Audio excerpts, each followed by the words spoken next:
Right, hello everybody, welcome back to The Golden Sky. Today it is Friday, the 26th of September 2025, and because it is Friday, you know what that means. It's match preview time ahead of Liverpool's game at the weekend. So, if you are new to the channel, I'm Tom. Thank you very much for joining me today. If you're here on YouTube, please do drop a like on the video, comment away as well. Let me know your thoughts on the game. Drop your score predictions in the comments as well. And subscribe to the channel, guys. It would really help me out. We're trying to get to 200 subscribers, so let's get to 150 soon. We're not far away at all. Let's see if we can get closer this weekend. If you're on the podcast as well, thank you very, very much for listening on that.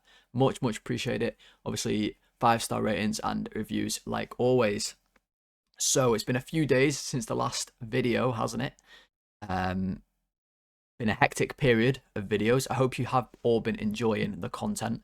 I know there's been a lot of it, but hope you're not sick of the sound of my voice and you're ready to get into some more of it today. So lots to talk about. Crystal Palace obviously away this weekend, tomorrow at 3 o'clock on Saturday. But before we get into that, I wanted to tell you what happened to me at work today. So there I am. I hope you've all had a good week as well, and you've made it to Friday afternoon. Well done. Enjoy the weekend now. Enjoy the football and enjoy your Friday nights, of course. But for me, today started off, I get to work nice and early, ready to chill out. My boss walks in. Like, not quite my boss, really, but like someone more senior than me walks in. Because apparently, unbeknownst to me, it was like a cake day at work. So it was for charity and stuff, right? And so everyone had baked cakes and stuff, but she had all decorations for the office, right? So I was the only one in. So what happens next is, next thing I know, I'm doing arts and crafts. Didn't expect this, but I'm blowing up balloons, I'm putting banners up, I'm taping up posters, I'm making cake stands and cutting things out and sticking them on walls. Mate, I was putting in an arts and craft performance for the ages. I was like world class painting pictures, like the flipping, I don't even know, Mo Salah of painting pictures. Not even painted anything, but just Mo Salah of arts and crafts today, tell you. So didn't expect that, but I think I did a good job, you know. Put my heart and soul into it, and then we ended up coming home today with like a bunch of different biscuits and bakes and all sorts of stuff, cakes and whatnot. It was boss, so can't complain. Happy days. Hope you also all had a fun, entertaining Friday. Yeah, but should we talk about football? I think maybe we should, and I'll start off by talking about the predicted 11 for Liverpool as per. So let's get into it. I don't think there's going to be that many surprises this week, really. There's usually about one talking point in Liverpool's team at the minute. So Alisson's going to start in the goal, and then I think Conor Bradley will start right back with Konate, Van Dijk, Kirkes. I mean, they pick themselves. Gravenberch will play, no doubt about that. And then I think it will be Szoboszlai, Wirtz, and then the front three is going to be Mo Salah, Isak, and Gakpo. You can bet your life on it. The only contentious points there really are will McAllister miss out? Like, such a crucial player for us over the last 2 seasons. I mean, probably one of our most crucial players, but a little bit off form start of the season. I just don't think he will start this one. The reason why, Palace are super physical, not just in terms of like strength and wanting to fight you on the pitch. They're actually a really powerful running side. They have lots of good athletes in the team. I just think Szoboszlai is basically the opposite of McAllister in that regard. He's so athletic. McAllister not the most athletic player, more of a technical player. So I just think he gives us more running power on the transitions that we might need. Same with Bradley, same thing. I don't think Frimpong will start after playing in the Cup on Tuesday. I know Bradley did come on, but Frimpong started the game and wasn't amazing.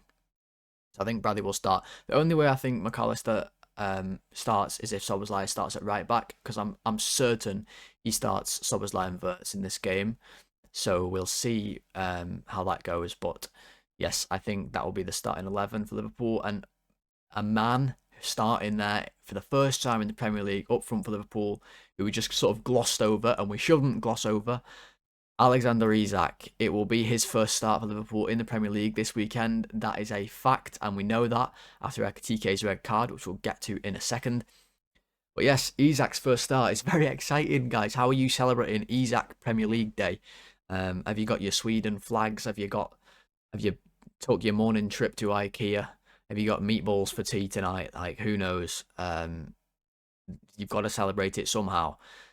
Look, I'm really excited to see him. Obviously, scored against Southampton. It wasn't a goal that got you like going crazy, but it's still Alexander Isak scoring for Liverpool. He was still giving it the big ones. You know, it's great to see. And can he kick on with that? Can he mark his Premier League full debut for Liverpool with a goal? It'd be really, really good to see him get off to a great start. And isn't it just mad that we're going to start Isak in the Prem this weekend for us? It's just mad. Just like really think about it for a second. Like, if this was last season, we're starting Nunez or we're starting Diaz up front, and Diaz was a good player, but he's not a striker. Like, we've come a long way in just a short year, and we won the league last year as well. But last season, Isak scored 23 goals in 34 starts. He was the second top scorer in the league, behind one and only Mo Salah, of course. Outscored Haaland. You know, he's lethal, and he could be the difference in these tight games. And this one, I do believe, will be a tight game. But that said, all that talk about him being a difference maker and whatnot, blah, blah, blah. He will come off the pitch about 70 minutes. There is absolutely no doubt about that. It doesn't matter if we're 10-0 up, 10-0 down, 1-0 up, 1-0 down, 0-0. It does not matter what the score is. He will be off the pitch because people might disagree with that. If let's say we're losing 1-0 and we sub him, people might kick off. I'm here to tell you, you shouldn't kick off. Here's the reason why. The season is longer than just one game. Obviously, we want to win it. If we don't win it, that's not a disaster. We're not going to win every game this season. Okay, it's not great, but obviously it's not a catastrophic season-ending loss, disaster. And what would be more catastrophic is if we lost Isak for more than just this 20 minutes at the end of this game, because he played 90 minutes and got injured. That's what the staff will be thinking. That's what they'll do, and that's why he'll come off. But hopefully at that point we're winning the game 3-0 and it's happy days, and we can just take him off and clap him off, and we can all get our Isak undies on and knock about the house. But we don't have Hugo Ekitike to bring on for him after his moment of madness, let's call it, maybe, on Tuesday. Honestly, it caused a lot more controversy than I thought it would. Really. Like, people have gone over the top about this, I think, personally. He's a young lad, okay? He's playing for Liverpool. Oh, he's a huge club all of a sudden. He's got a huge competitor for his position, okay? He's got a lot going on in his life, right? He's had a great start to his Liverpool career, like a brilliant start. Probably couldn't have had a better start, really. He scores a goal against Southampton, right? It's fucking stupid that he took his top off. Even if he wasn't on a yellow card, it was a weird thing to do, but given the circumstances of the game, the Carabao Cup, Southampton, but that's the player he is. He's quite, I don't want to say arrogant, but he's got that level of arrogance that a striker to the top level needs to have. They do need to have it. You think of the great strikers in the Premier League. Like, think of Thierry Henry, right? Probably the best striker, out and out number 9 the Premier League has ever seen, right? He is an arrogant person, footballer, whatever you want to say.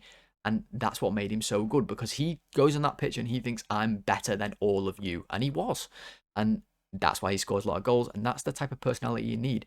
I just think that's why he took his top off. I think that's why he's doing celebrations like this. This is just the character he is. Do I think he'll ever take his top off ever again for Liverpool? No, I don't think he ever will. I imagine that he got absolutely bollocked by Slot or by someone as a result. I think he's apologetic. It's just a mistake. It's plain and simple. Like, it happens in a season. It's just a mistake. It's a stupid mistake, but it's just a mistake. People made up a rumor that he got fined. Like, what? No. What? No, he didn't get fined. Like, what is this rumor? No. It's an honest mistake, stupid mistake. Yes, Slot called it stupid and needless. It was both those things. He'll know that. and we'll miss him this weekend. We will. Look, if we could have 90 minutes of them, it'd be amazing. But guys, I just want to take you back to last season. Like I said, let's say we had a fully fit team, we'd start Luis Diaz up front in this game, okay, who's not a striker. And then if we needed to take him off, which we mostly did, we'd take him or Gakpo off last season after 70 minutes. We were bringing on probably Darwin Núñez to go up front. So, you know, if we... Oh no, we have to start Alexander Isak now. Like, come on, let's have a bit of perspective here, everybody. Let's not be spoiled. Isak for 70 minutes is more than what we could have dreamed of in the summer, really. So we have a squad for a reason. Isak's ready to play. Let's see how it goes. I do, however, think that Slot may do something clever with our substitutions. Now, a lot of people have obviously been saying that obviously Chiesa will now be on the bench, which he will, because Ekitike and Leone won't make the bench. Leone obviously doing his ACL. Horrendous news. Just want to slip that in. Honestly, horrendous news. I really felt bad for him in my stomach.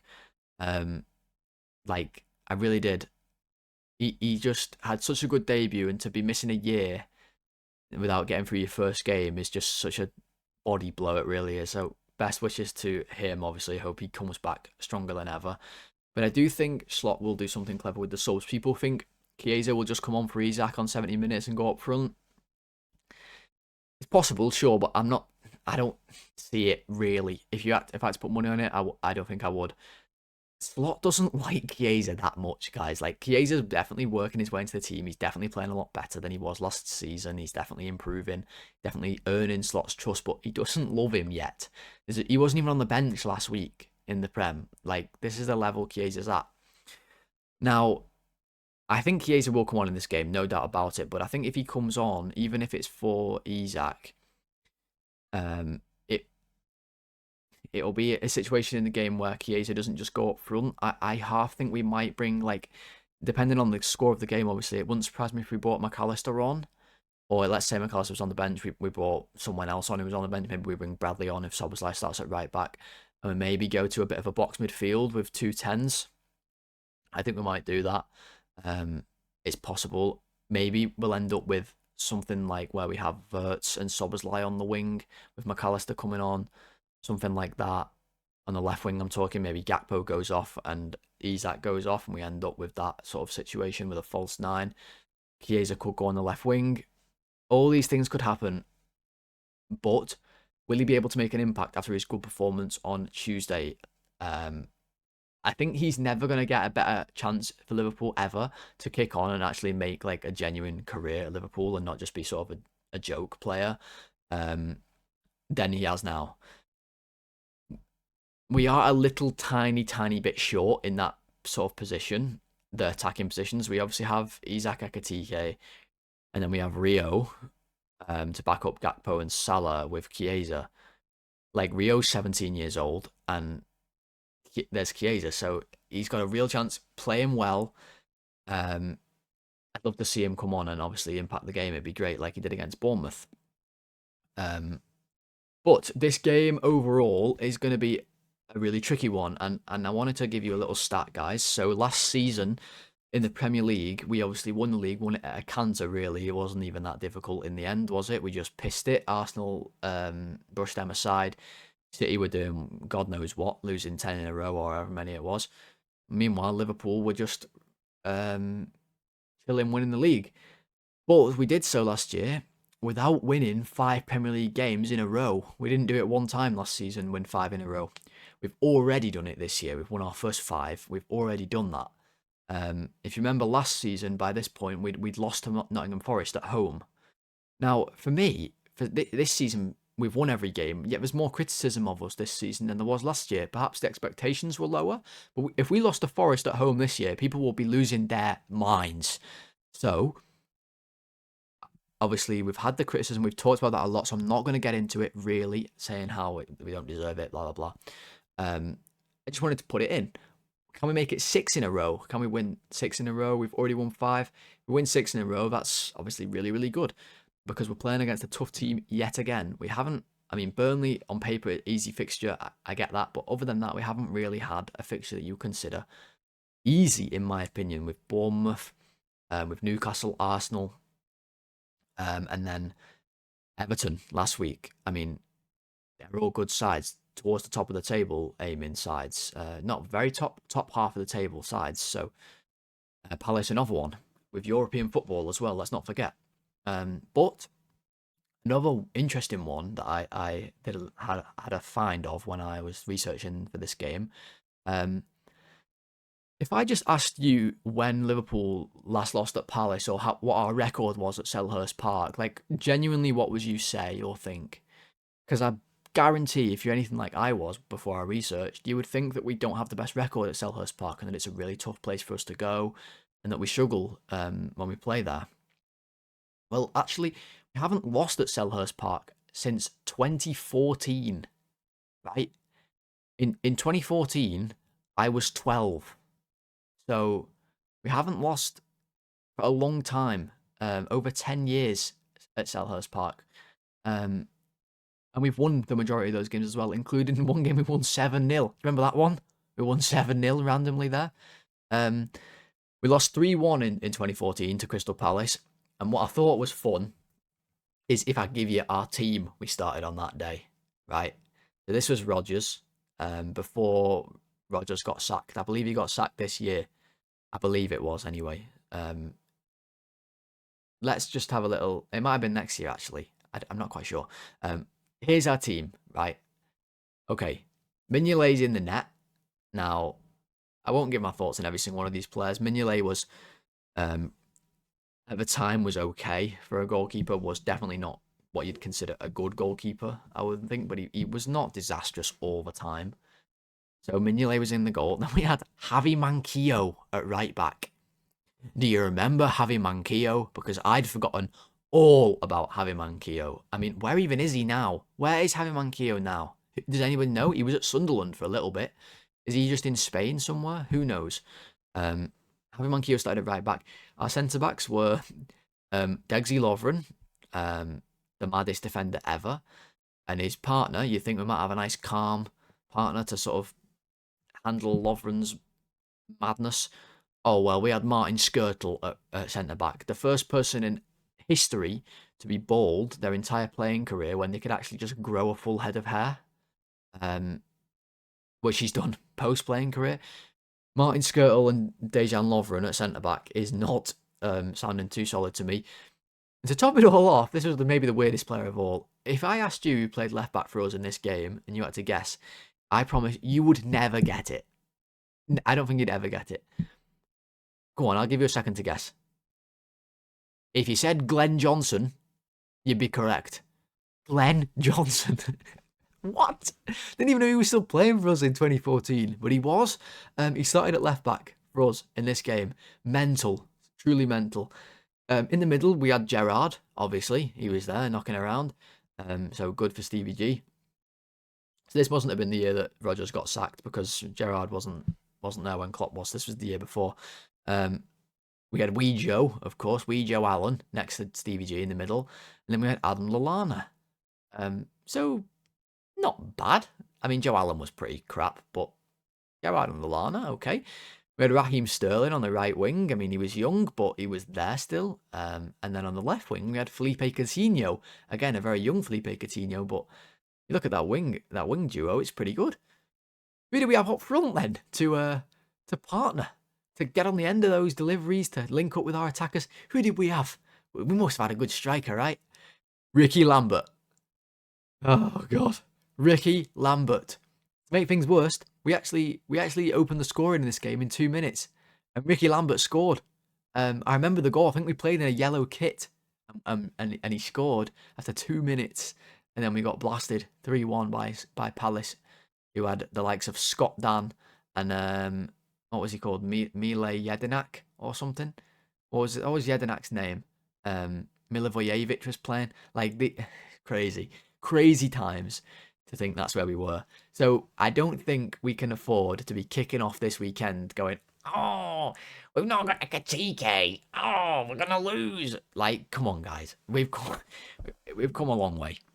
So it's not just us who've come a long way since 2014, it's Crystal Palace as well, who have never really been better, I would say, in the Premier League, to be honest. So let's talk a little bit about them, seeing as we've talked about Liverpool there for a good chunk. Palace's team, I think, is one of the easiest to predict of all teams in the Premier League. They rarely change their team. They don't have loads of squad depth, and they don't change the team that often. I think it will be Henderson in the goal, and the back three will be Richards, Lacroix, and Gehi, with Munoz at right wing back and Mitchell at left wing back. In the middle, they will have Adam Wharton, who's back from injury, and Will Hughes. And then in the two number 10s, it'll be Jeremy Pino, and it'll be the ultimate rat, number 1 on my hatred list, Ismaila Sarr. The name just gives me shudders, just uttering it out my mouth. I hate that guy, right? And then it'll be Mateta up front, who's obviously a massive danger up front. So they basically never change their team, really, Palace. I bet you if there's a stat out there that says that whoever rotates the least, Palace have got to be there. And I mean, they can afford to. They don't seem to get any injuries, but they have loads and loads of good players in that 11. Maybe not the biggest names, but just really good players. Obviously, we know about Gehi. We tried to sign him. It's even more gutting now that we didn't manage to get that one over the line. Now, Leone got injured as well. Maybe we go back in January now, even though I don't think we were planning to go get Gehi. But he's a top centre-back, and the defence as a whole is really solid, as a lot of people will obviously say, and probably already have said this week in the media. I love Munoz at right wing-back. I love him. I think he's so good. One of my favourite players in the league, honestly, outside of Liverpool. He's just such an athlete, such a threat. We'll talk a little bit about Palace's right-hand side later on the board. But yeah, such a threat. Wharton in the middle. People love Wharton. I'm not quite as sold on Wharton as some people are, but he is certainly a really good player with a lot of talent, a lot of technical ability, and will eventually leave Palace for big money. He's probably the next one after Eze to leave for big money. No doubt about that. Really good left foot on him. Just a really sweet player. And then Mateta up front is just a massive handful. After having a really bad start to his Palace career, he's now scored 50 goals for them in his career there. So a massive handful. Scored against us already this season. Obviously, Palace 2-2 with them in the Community Shield. A whole different set of circumstances, though, in that game. I don't think you can really take much from it at all. But what you can take from Palace is that they are 17 games unbeaten in all competitions. If they don't lose against us, that will be 18, obviously, and that will equal their club record of 18 games unbeaten. So they are on as high as a high as Palace have ever been. They will have the cheerleaders out, getting them onto the pitch. They will have the crowd going mad. They'll have the flame cannons that they have. Look out for the flame cannons at Selhurst Park on Saturday. They're mad. Yeah, it's going to be a really tough game. They have lots of good players. They're on a great run. One player they do have, though, like I said, I've got to talk about him, is Ismaila fucking Sarr. I hate this guy, right? I hate this guy more than any other footballer in the world. Look, I'm sure he's a nice guy in real life, okay, right? But I hate him regardless. I don't care how nice he is. I hate him. The reason why is because he always scores against Liverpool, and he's not that good, right? He's a solid player. I don't want to, shit all over him and say that he's not good, because he actually is all right, okay? But when he plays Liverpool, this guy turns into, like, bloody Luis Figo or something, George Weah or something mad like that. And he's not that level. But Watford, we go invincible that season, right? I know COVID came in, blah, blah, blah. We were that good that season. We could have gone invincible. And he rocks up, never scored a goal in his life, and knocks 2 in. Right, ever since that day, he's been on the list. And since then, he's just gone up and up and up and up, because he just scores against us all the time. It's mental. If he scores this weekend, I'm getting myself down to Anfield, right? With my bloody, I don't know, flipping bow and arrow or something. Robin Hooding him out the bloody stands. That's absolutely not a threat. If MI5 watch this or anything, I'm not going to Anfield. That was all fake news, just a joke. guys, but I do hate Ismaila Sarr. So he's inevitably going to score against us guys. So just be prepared for when he does. And that's something I wanted to touch on as well. So far this season, touch wood, so you know I'm not jinxing it here. Liverpool haven't conceded first in any game so far this season. That was a hallmark of our play under Klopp for a few years. We kept doing that. We've scored the first goal in every single game this season, including the Community Shield, including the Cup, including the Champions League, everything. What I'm saying that for is that we're probably due to not do that. And it wouldn't surprise me if he scores the first goal and we have to play from behind in this game, which will be interesting because we haven't done it yet this season. Hopefully that's not the case, but I'm just pre-warning you, that might happen this weekend. Palace, very interesting side in the way they play. They are 18th for possession, average possession in the league at 42%. They are so comfortable without the ball. It's unbelievable. That's not, you know, by chance that they're bad at possession. That is by design. That's the way they play. They play a similar system to the one Amorim tries to play at Man United. Very similar, actually. The difference is they play it really effectively, and all the players know what they're doing, and they're set up to play it well. So you'll see that in action on Saturday. They don't need the ball to be effective at all. They're superb in the transitions, but not just quick transitions. They're very effective at when they have the ball. They create a lot of chances, and that's backed up by they're actually 6th in goals this season already. They are, I think, 5th in the league in overall position, 3rd in expected goals, 3rd in big chances, 2nd in big chances missed.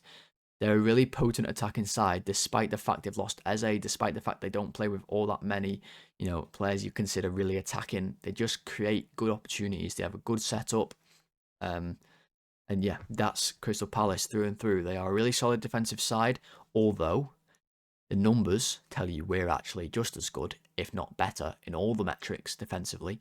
Yet the media will tell you we're probably a bad defensive side, and Palace are good. So don't listen to the media again. So what's the key battles? Well, I think the biggest key battle, and it's a bit of a general one really, is whose style will be more effective. Our style, obviously, is to get on the ball, dominate, sustain attacks, intricate passes, use the wings, get the ball into the box with crosses coming over the back post for Gakpo, for Salah, that kind of thing. We want to dominate. Palace, the complete opposite. They want to soak up possession, be effective on their counter-attacks. Not so much a set-piece side or a long ball side, but just a very efficient side. I think that's the best way to describe Palace. They are extremely efficient. They take their chances. They generate chances at a really high rate. There's going to be a key battle. Whose style will win the day? And I think that comes down to basically the battle of the strikers against centre-backs. So Isak against Palace's 3 centre-backs. Big physical challenge. They're going to clog up a lot of space. There's not going to be a lot of space for our players to sort of work in. So he's going to need to use his elite dribbling abilities to maybe fashion a chance for himself. That's going to be a key battle to watch. And then also Mateta versus Konate. And I picked out Konate because, teams aren't stupid. They won't kick the ball towards Van Dijk because it just comes straight back. He wins every header. But Mateta's very good in the air. And whilst Konate's also very good in the air, it's the lesser of two evils kicking it towards Van Dijk. So Mateta will target Konate, I'm sure of it. And what they like to do is kick the ball long and have the sort of players around Mateta run off and create chances. And I'll show that on the board as well in a minute. So key battles there. Lots and lots thrown at you there for the game. Let's go and have a look on the board now and sort of talk through a few things that I think are going to be interesting and key in this game. All right, so here we have the two sides, the setups and the predicted teams that I think they will start with, as I mentioned. So you see Palace in this 3-4-3 formation. It will probably a lot of times against us look more like this when they're out of possession. Something along these lines. They'll clog up this area, and then these two will come back in here like this. And they'll play something like this. They'd like to leave Mateta quite high, and I'll show you that why in a minute. But they're going to clog up space, and what that's going to mean is that Liverpool are going to have a lot of possession where they just move everybody sort of forward into positions they might find themselves in. We like to sort of do this, where Salah, here he is, this sort of we know it's more of like a 3 with like a sort of 2. Maybe Szoboszlai actually drops back, and it sort of ends up looking like this. This is sort of a typical sort of Liverpool setup that we might have. It might be that Gravenberch has the ball, and you know, there's not going to be a lot of room, so he's going to have a lot of time here to sort of, you know, move around, dribble around the ball. But it's when we want to get the ball into these areas. Can he punch it into Isak, and then can Isak link up with Wirtz? Can he maybe find Mo Salah coming into these areas? But what Palace do with the 3 centre-backs is they get nice and narrow, clog up all this space in the box. You don't get in behind Palace very much, and you don't really get through them very much. But I think they will give up the wings. I think Salah and Gakpo need to hold the width in this game, because I do think Palace will give up the width. Munoz and Mitchell, both good one-on-one defenders and both very athletic, so they can get out here, and then obviously everybody will shift across like this, and Liverpool will try to get Kerkez to come around Gakpo, or more likely this way, underneath Gakpo, maybe to take Sarr away, allowing Gakpo to come inside, and then maybe Wirtz could maybe bounce a 1-2, something like this, and then Gakpo look for Salah at this back post. That could be a sequence that unlocks Palace.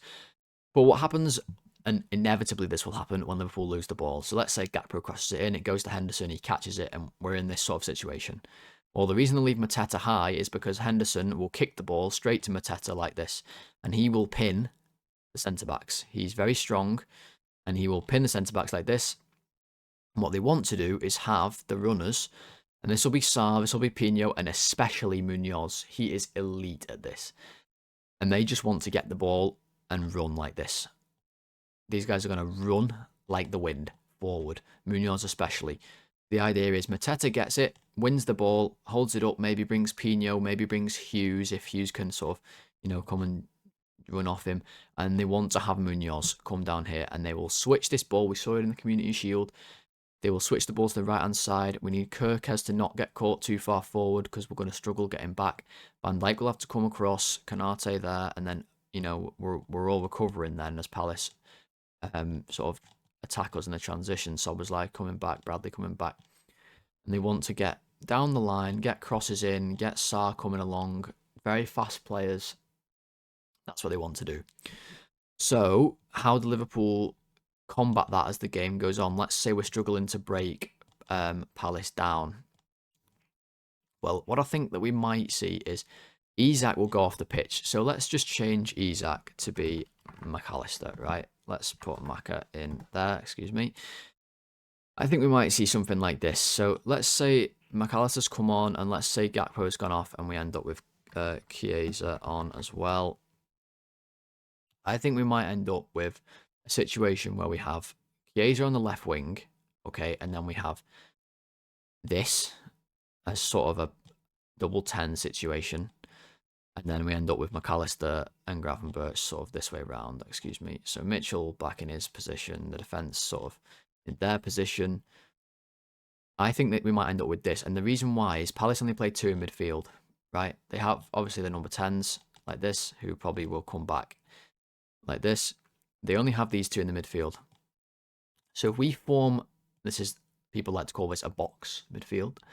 If we form this, as well as having Bradley forward with the centre-backs nice and split, Kerkez dropping in, we should easily be able to get the ball into these 2 players, McAllister and Gravenberch, right? And then if we can do that and attract Wharton and attract Hughes on, we can use these 2 to bounce the ball between as a box.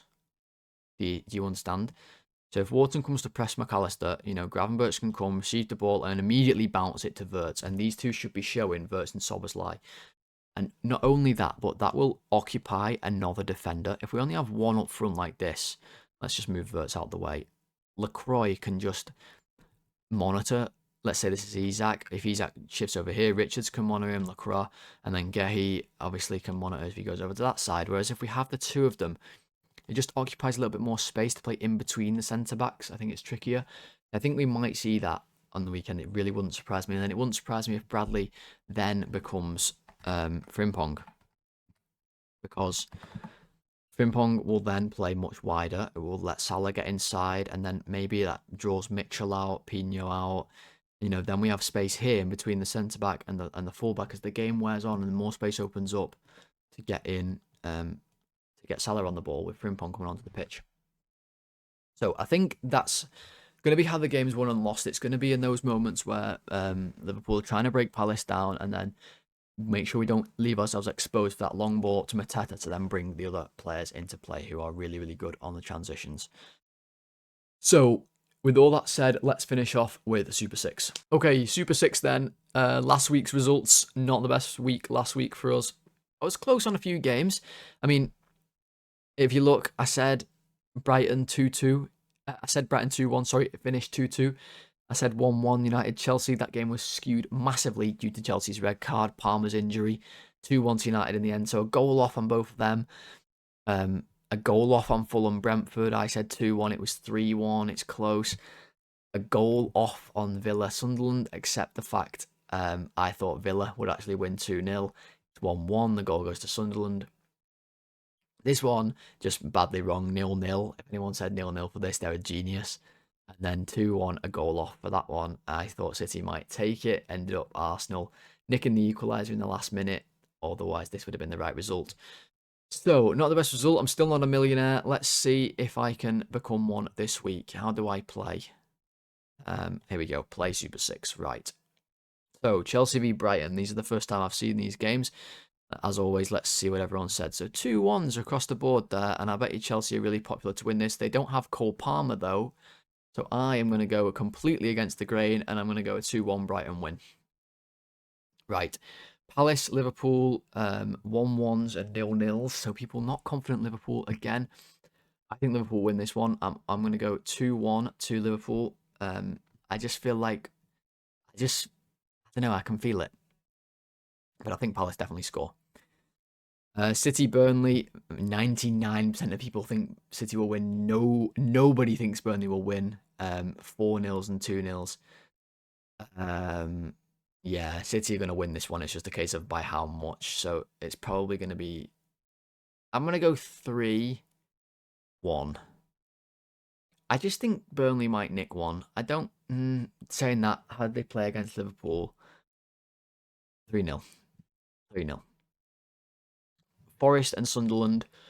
Tough one to call. Forest did play in midweek, though. So for me, this is a 1-1. I think they're just maybe a little bit tired. Sunderland better than most people think. I'm going to go 1-1 with that one. And then Villa, Fulham. Again, Villa, really tough to call at the minute because they're just out of form, but they need a win. They need a win. So I'm going to go 2-0. 2-0. 2-0.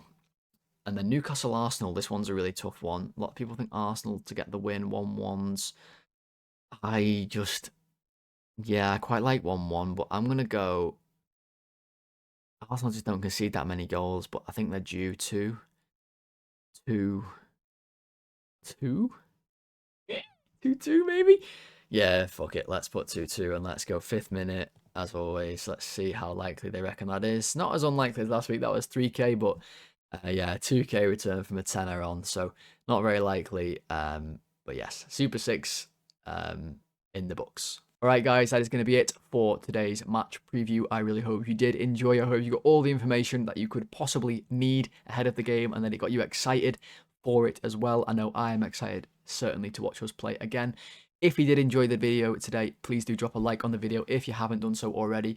Comment away your score predictions in the comments section below too, and subscribe to the channel if you want more match previews, match reviews, tactical reviews, all that good stuff, talking about lots of different teams, Liverpool focused of course. Lots of stuff coming your way as always, coming up this weekend and next week. So subscribe to the channel, help me get to 150 and then 200 subscribers. That would be great.